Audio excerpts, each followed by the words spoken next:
My name is Marlène Laruelle. I'm the new co-director of PONARS Eurasia with my colleague Professor Henry Hale. PONARS Eurasia is a network of about 80 scholars from both North America and the PostSoviet Space working together in trying to develop new approaches to research and security in Eurasia. PONARS Eurasia will be celebrating its 20 year of existence this year, so it's already a kind of well-established network, and today it's a great honor for us to organize this book launch of two of our members, Samuel Charap from the International Institute for Strategic Studies and Timothy Colton from Harvard University. PONARS Eurasia is funded by the Carnegie Corporation of New York and hosted here at the Institute for European, Russian, and Eurasian Studies at GW. So the book we will be presenting today, Everyone Loses, the Ukrainian Crisis and the Ruinous Contest for Post-Soviet Eurasia.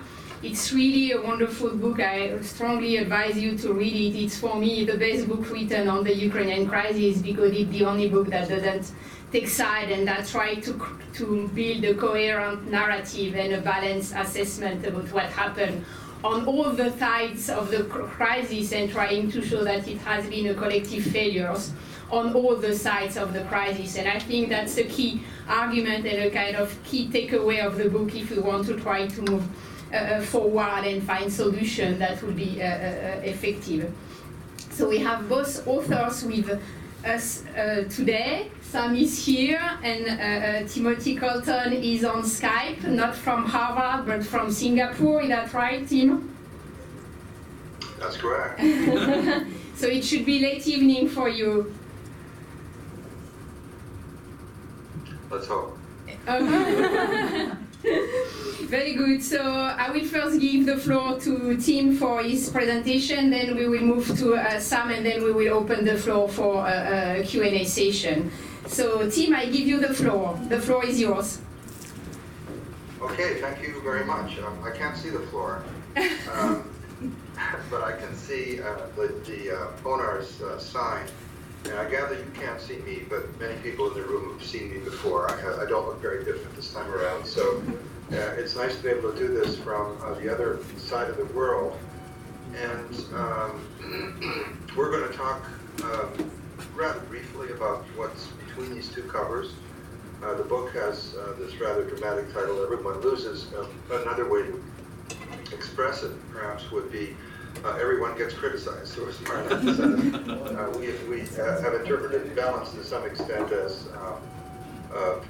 we're not primarily in the blame business, but I mean in terms of the things that went wrong over the course of 25 years, I think there's a lot of responsibility on all sides.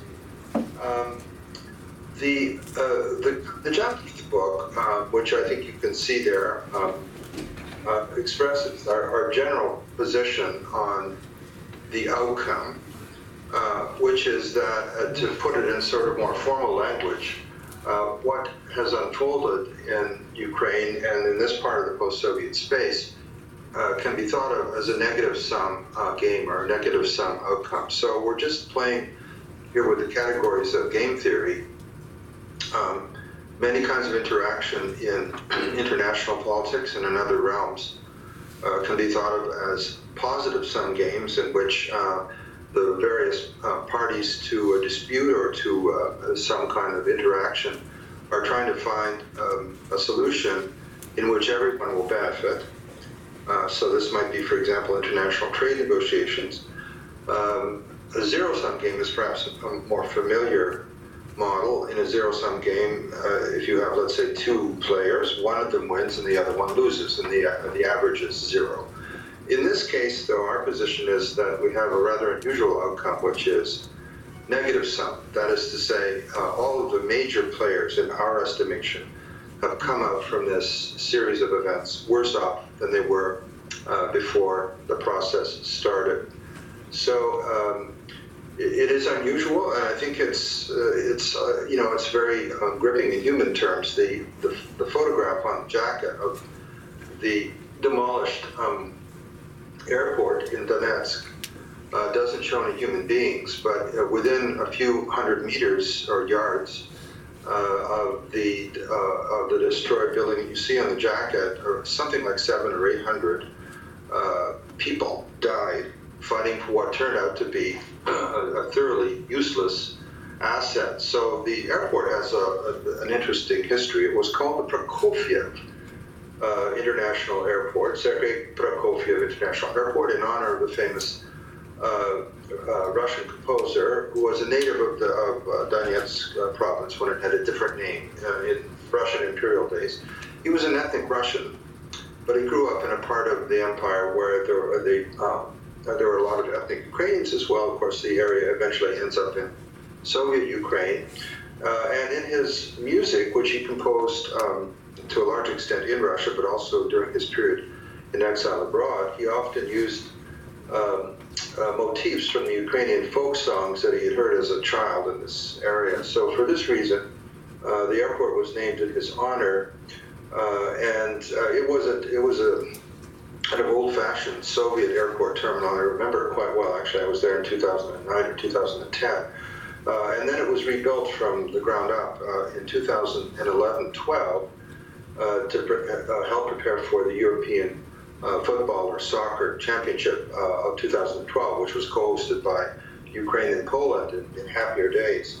And it was a very shiny and modern thing, all glass and concrete, handsomely labeled in Latin letters, not Cyrillic, and it seemed to be a kind of an emblem of the relative prosperity that Ukraine's industrial heartland had achieved at that time, and the country's improved standing with outsiders.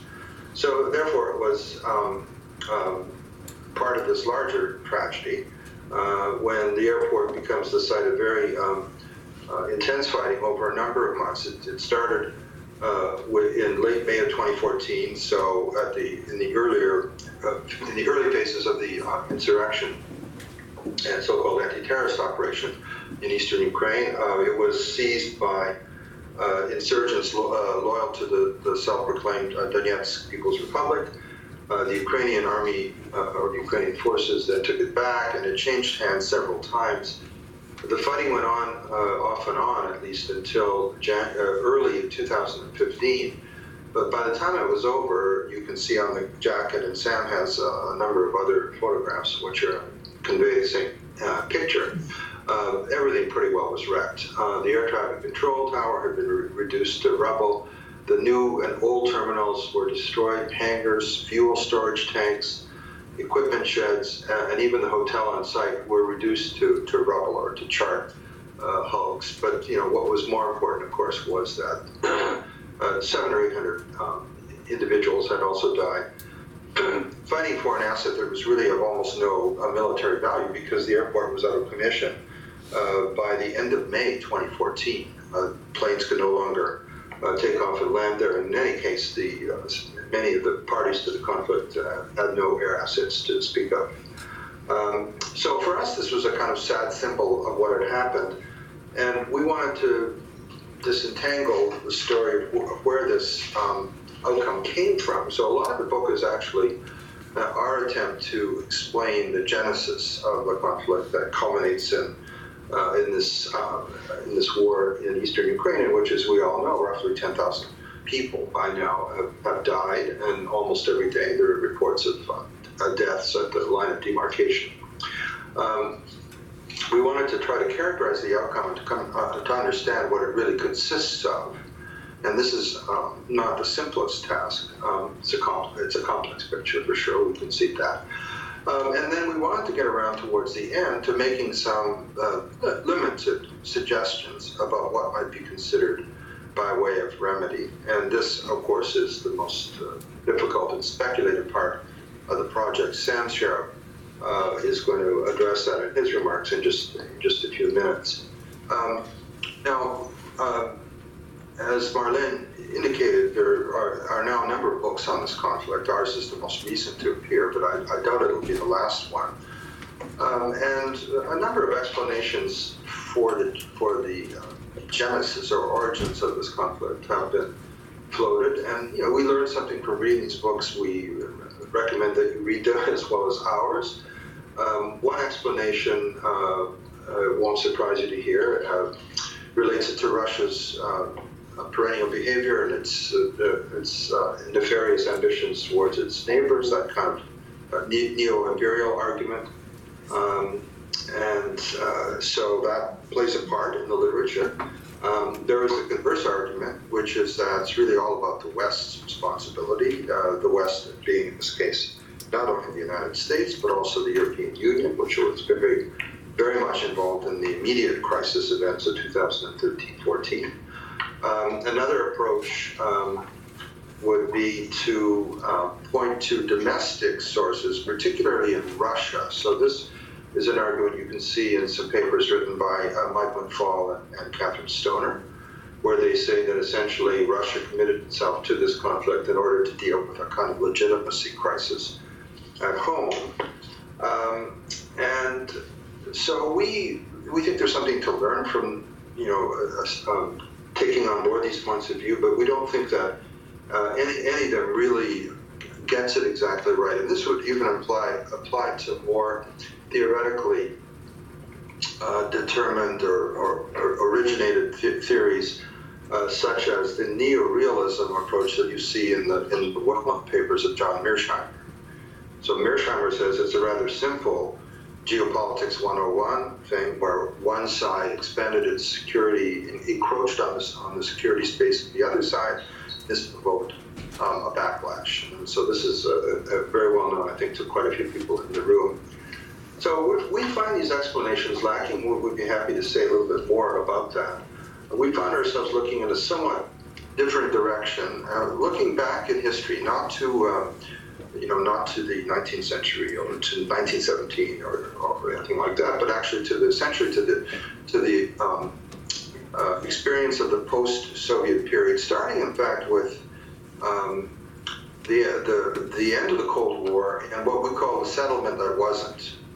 I think we're the first ones to use this exact phrase, but we've been inspired here by some of the work that historians are doing since, some kind of moderately revisionist scholarship about the end of the Cold War and the early stages of the post-Cold War world, done, for example, by the very fine historian Mary Serrati. So we learned quite a bit from their general take, and we went back and kind of reworked, to put out a narrative about what had happened in terms of not just of Ukraine, but of the international politics of post-Soviet space, or what we call post-Soviet Eurasia. So we don't really talk very much here about other parts of this space. We make passing reference to Central Asia, which is pretty remote from all of this. We talk briefly about the Baltic countries that it was soon clear were going to be a rather separate category. So the focus of the book is essentially on the so-called in-betweens, or other scholars call them the in-betweeners, which is just the 6 countries, as most people in the room will realize, including the 3 South Caucasus countries, also Ukraine, Belarus, and Moldova. And so the particular country where this conflict erupted is Ukraine, but this sort of conflict is certainly far from unknown elsewhere in this particular region. So these are lands in between, and the settlement that wasn't meant that we think essentially the whole issue of control over this space and of governance arrangements for it, of working on security arrangements for the people and states that lived there was never really addressed directly, and ended up being somewhat of a byproduct of other processes in which the inhabitants of these countries and their governments were, at many key points, not particularly active players. They were often on the receiving end of choices made by others. There's a rather long chapter on the 1990s, and it's tempting to look back and say this was kind of a golden age in which, somehow they managed to avoid the worst outcome. I mean, it's not that there was no violence in the 1990s. There certainly were wars in this general space, but without territorial revision and I think without the disruption for the international system as a whole that we've seen as a result of the contemporary Ukraine crisis. And there are quite a few reasons for this. I mean, it was, I think, the immediacy of the collapse of the Soviet Union, the sheer disorganization of many of the state and governmental players at this time.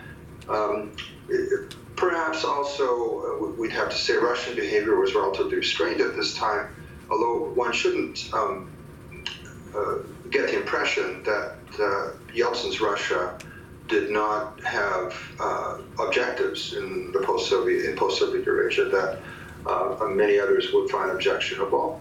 So in 1995, I believe it was in September 1995, President Yeltsin signed a presidential decree on the defense of what he called Russia's vital interests in what he called the CIS, the Commonwealth of Independent States. So in other words, the post-Soviet space minus the three Baltic republics.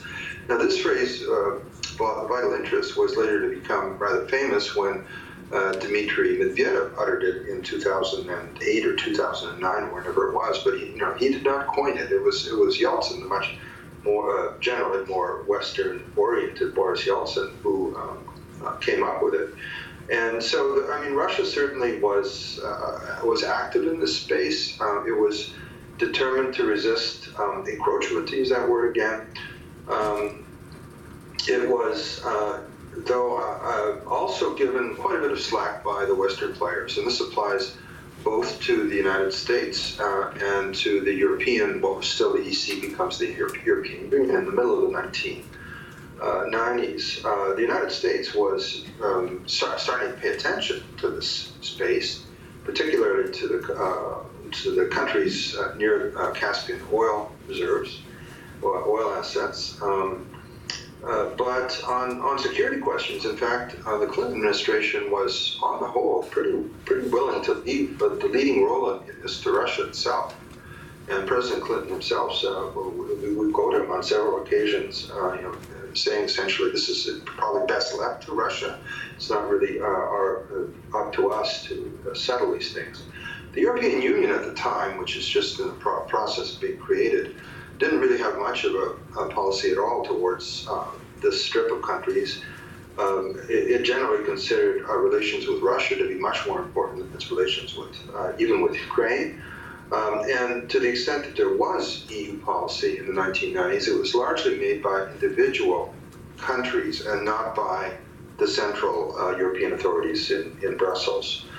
Probably as important as any of these factors is that one is to speak about integration, regional integration, either intra-regional, that is state to state within this post-Soviet space, or inter-regional between these countries and adjacent countries or adjacent blocks.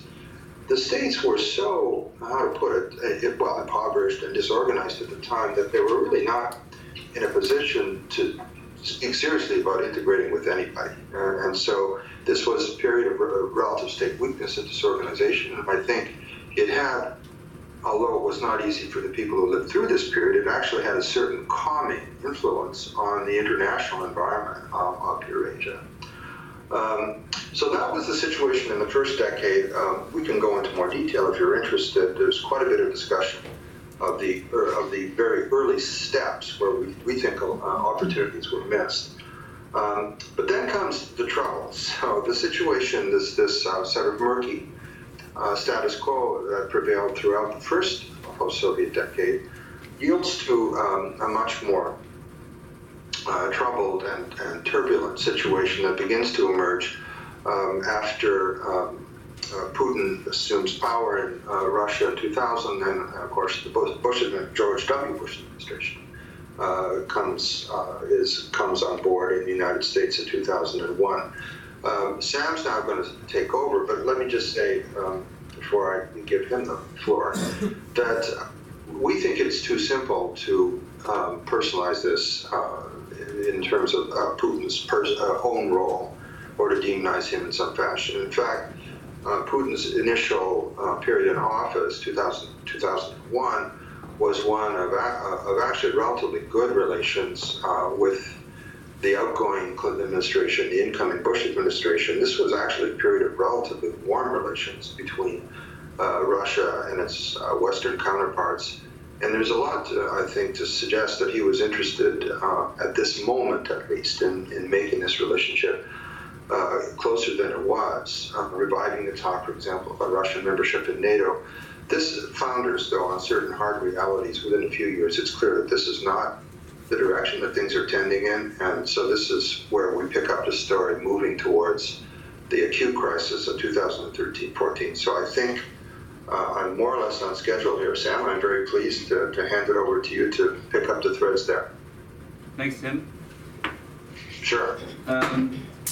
So as Tim described, this sort of tenuous and mostly informal arrangement in post-Soviet Eurasia that emerged from the 1990s sort of reflected three broad factors that actually began to diminish pretty dramatically at the turn of the millennium. First, Russia's relative dominance in the region. Second, the constraints on Russian-Western competition. And third, this sort of shared sense that Russian institutions and practices were gradually converging with the West. And all three of those factors began to wane in the first several years of the millennium. But really it was the color revolutions of 2003 to 2005 and most of all Ukraine's Orange Revolution in 2004 that truly kicked off the unraveling of the previous period, which we characterize using Boris Yeltsin's phrase actually as the Cold Peace. So that comes undone around this period, and particularly what came out in the color revolutions was the emerging instincts of Russia and the West to respond to these breakdowns in order in the neighboring countries in opposite and opposing ways, which sort of pointed to more hard-hitting competition on the horizon. In addition to the outward geopolitical clash they caused, in the book we talk about, that there are three geos really in play in this region, not only the familiar geopolitics and geoeconomics, sort of regional economic integration, but also geo-ideas, that is, ideas about what is about the good and the right that are meant to be passed, beyond national borders. And the color revolution sort of solidified these kind of geo-ideational linkages between domestic politics and international arrangements or alignments in the region, both for Russia and the West in this period. So Moscow, as we know, came to the interpretation that these uprisings were a tool of Western and mainly American policy to remove sitting governments that pursued policies contrary to U.S. interests and replace them with figures that would do the Americans' bidding, or if all else fails, just to sow disorder. But for the West as well, the color revolutions led to an intermingling of geopolitics and domestic political change, of course, a very different kind. In short, pro-Western became synonymous with democratic as a descriptor of local political forces, and therefore democratic political change and geopolitical gain were seen to go hand in hand. And Russia, of course, was seen as an impediment to both. And that was particularly true of senior officials in the George W. Bush administration. President Bush himself wrote in his memoir, quote, "I viewed NATO expansion as a powerful tool to advance the freedom agenda." So these emerging geopolitical and geo-ideational conflicts lit a fuse for the explosion that eventually came in Georgia in August 2008. And as we describe in the book, although there were a number of factors that produced that outcome in that summer, the broader tensions between Russia and the West in the region was the sort of critical background piece to understanding how that came about, and particularly conflicts earlier in 2008 over recognition of the independence of Kosovo and the Bucharest Declaration of NATO in April of that year. And those kind of zero-sum agendas sort of displaced any attempt at preventative diplomacy in the run-up to the war. But it's important to remember that after the Georgia War, and really up to the Ukraine crisis in 2014, during the period of the US-Russia reset, there was a noticeable diminution of the intensity of overall regional contestation. The example we talk about in the book is a little bit farther afield in Kyrgyzstan, when then President Kurmanbek Bakiyev was ousted by angry crowds in April 2010. So instead of the usual gamesmanship that you would have expected, the US and Russia actually worked in concert, pursuing back-channel talks that eventually facilitated Bakiyev's escape into exile and the coordination of humanitarian assistance.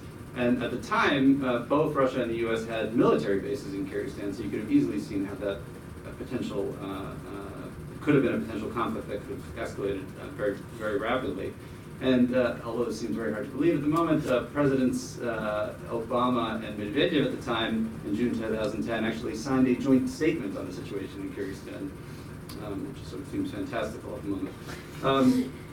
But this was a deceptive calm, we argue in the book, that arose from contingent and circumstantial factors, which sort of papered over the underlying problem, but did not negate its causes. And the fundamental conflict relating to the region had not been addressed, and therefore remained a landmine that could detonate at any time if activated.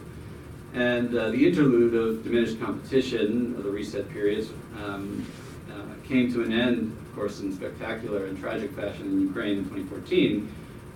But it was really geoeconomics, and specifically the tug of war over regional economic integration of the countries we call the in-betweens, that was the immediate trigger for that crisis.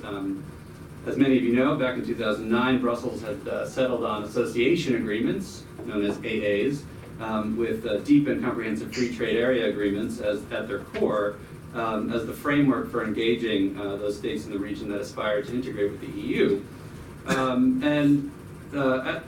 Fundamentally, those agreements are about obliging these countries to conform with the vast array of standards, regulations, and laws enshrined in what the EU calls the acquis communautaire, its rule book.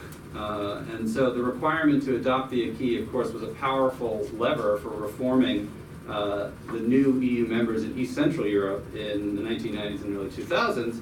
So it was understandable that Brussels chose the same instrument, although minus the membership perspective, to engage with the in-betweens, given that they, of course, were in need of reform. But the point we make in the book is that the association agreements, and a key approximation generally speaking, is not just about reform. It is also a geoeconomic exercise, even if not intended to be one. Although fully fledged membership in the EU was never really on the table for the in-betweens, the geoeconomic distinction between full membership and implementation of the association agreement is less ironclad on closer inspection. Over time, if implemented, those agreements would sort of fold these countries into the EU's geoeconomic space, putting them in a position like Norway, where they're fully integrated with all the economic regulations and other agreements governing the EU's four freedoms, but do not take part in decision-making in Brussels. Of course, even before the Ukraine crisis began, several years before, Russia rejected these EU efforts on principle and countered with a collective regional economic initiative of its own. Together with Kazakhstan and Belarus, it formed an institutionalized customs union effective from January 10. And of course, this was announced literally a month after the Eastern Partnership, which was the sort of package the EU put together for the in-between countries, the in-betweens. And while any number of past Russia-led regional geoeconomic efforts, and we describe a number of them in the book, had really never gotten off the ground, this one did, and it led in 2015 to the more ambitious Eurasian Economic Union, or EEU. And so the geoeconomic dimension of regional contestation had thus taken on more significance by 2013, certainly, and both sides were pursuing mutually exclusive and ultimately thus zero-sum policies. In 2013, Russia, reverting to the coercive instincts that, as Tim described, had been present since the 1990s, put pressure on the four in-betweens that were flirting with these EU at the time, Ukraine, Georgia, Moldova, and Armenia, to block their association agreements, and in some cases also to push them to join the EU. And that was the broader context for the actions that Russia took, beginning in summer of 2013, the pressure that they put on Ukrainian President Viktor Yanukovych that led to his shocking last-minute decision to pull out of the association agreement, which eventually sparked the protest that led to his downfall. And as pandemonium unfolded in Ukraine the next year, both in Crimea and in the East, Russia and the West sought to influence events to gain the upper hand. Of course, Russia's actions specifically the annexation of Crimea and the intervention in eastern Ukraine, escalated dramatically beyond what had ever been seen before in the context of this regional contestation. But Moscow also was now presenting its demands without any ambiguity. And the Russians have sort of come to insist on ironclad guarantees regarding Ukraine's geopolitical and geoeconomic future in a deal, I think ideally from their perspective, cinched by the great powers and imposed on Ukraine. And for its part, understandably, the West has rejected that out of hand and sought to counter Russia by imposing sanctions and boosting ties with the new government in Kiev. Regardless of the merits of either policy, effectively that represents a doubling down of the very policies that had precipitated the crisis in the first place. And much like the interaction between Russia and the West in the region before 2014, the diplomatic response, the negotiated response to the crisis, paled in comparison to the coercive measures taken by both sides and ended up being sort of both mostly an afterthought. And when those talks did occur, little progress was made. But by supporting the insurgency in the Donbass, Russia has effectively been able to keep Ukraine off kilter. That said, it is no closer to getting the political settlement that it wants. And that stalemate in Ukraine resonates with a broader international stalemate in terms of the international politics of the region. While Kiev's political dysfunction has nullified any immediate risk to Russia of, quote-unquote, losing Ukraine to the West, neither Russia nor the West has made a good faith effort to find common ground on the geopolitical or geoeconomic conflict over Ukraine's trajectory. And across the region, a similar dynamic to this in kind, this stalemate in Ukraine is playing out. Neither Russia nor the West can prevail over the other, while the contest between them is doing damage to the countries in between themselves. Of course, that damage has come most visibly in the form of the so-called frozen conflicts, but the regional contest has also hamstrung the transition from communist rule in the in-between countries, and we get into this in the book. As many of you know, these states, to varying degrees, all suffer from a similar set of post-Soviet pathologies, including dysfunctional institutions of modern governance, partially reformed economies that lack functioning markets, pervasive corruption, and weak or absent rule of law. And of course, the contest between Russia and the West, while by no means the only factor that contributed to these pathologies, has fed those dysfunctions in important ways. First, Russian and Western willingness to subsidize political loyalty has made it much easier for governing elites to postpone structural reform indefinitely. Additionally, zero-sum policies on the part of Russia and Western powers have also exacerbated pre-existing political and ethnic cleavages and supplanted democratic discourse with demagoguery in the region. The example we give are in the Ukrainian Moldovan case, where parties and leaders have declared themselves pro-Western, capitalize on the popular desire for good government, when in power, of course, they all too often have proven just as corrupt as their so-called pro-Russian opponents. Additionally, the contest for influence between Russia and the West has hobbled Western efforts to assist reform in the region. When the competition, and part of this is a matter of practicalities, when the competition with Russia is at the top of the agenda, other problems tend to fall by the wayside. But when that competition has been particularly intense, Western policymakers have at times deliberately downplayed human rights and democracy-related problems for fear of pushing countries into Russia's embrace. And soft-pedaling criticism of elites who pledge fealty has also fed a widespread perception in the region that public censure regarding human rights and democracy is merely an instrument to punish disloyalty. So what is to be done about all of this? And we end the book on a few ideas, modest ideas about what to do about the mess that we described. And the basic recommendation is that it's high time to have an open debate and discussion and eventually a negotiation about all these issues. That we really need to revive the debate about the future of the region, move past characterizations of the misbehavior of this or that side, and develop innovative and realistic proposals for moving past the negative-sum dynamic that we describe in the book. And that kind of a reassessment, we argue, should begin with an acknowledgement that both Russian and Western policy towards post-Soviet Eurasia has reached a dead end. It is just not tenable for the West to insist on the right of all countries to make their own choices when it comes to joining Western clubs, while at the same time being unwilling or unable to grant them those choices or to be held accountable for the consequences of choosing. Equally, the Kremlin's idée fixe that Russia needs to be the leader of a pack of post-Soviet states in order to be taken seriously as a global power broker is more of a feel-good mantra than a fact-based strategy, and it alienates even Russia's closest allies. So breaking the taboo on open-ended, precondition-free dialogue on the regional order is the essential first step if we are to mitigate the ruinous competition and end the Russia-West confrontation that has reached such dangerous levels in recent years. Of course, holding talks like this in the current atmosphere will require significant investment of political capital, and the process of moving beyond current adversarial approaches to the region will take time.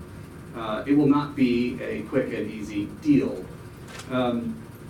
But once such talks begin, we suggest a few things they might consider in the book, and we don't have fully formed prescriptions. The idea is more about some items for the agenda. And we suggest that they might contemplate new institutional arrangements that could serve as a bridge between the Euro-Atlantic institutions and the Russia-led counterparts. And we get into a list of criteria that those arrangements would have to meet in order to effectively reduce the regional contestation, and I can get into that in the Q&A in more detail if you'd like. Of course, even if they were to meet our criteria, a great deal of negotiation on the details would be necessary, but we should remember, of course, that big, difficult negotiations on norms and principles for regional issues is not impossible, even with adversaries. The Helsinki Final Act, of course, perhaps an even more ambitious undertaking, was hammered out in the mid-1970s at the height of Cold War tensions. But the first necessary step to get to this kind of a set of talks is to test the proposition, for the West to test the proposition that Russia would respond positively to such an offer. So in conclusion, just as those who rule Russia are convinced the West will forever push to extend its reach right up to Russia's borders and even inside of them, many Western policymakers are convinced that Russia is a predator state, absolutely committed to domination of its neighbors at all costs. And the sad reality is that neither of these threat perceptions is completely baseless. And those who hold them can rightly point to numerous reasons why the talks we propose might fail. But the dire consequences of the path we're currently on more than justify at least an attempt to find agreement. So thank you very much for coming, and I should add that the book itself is on sale in the hall for, I think, a significant discount to what you will find it on Amazon. So one of my colleagues is out there, and thanks again for being here. Well,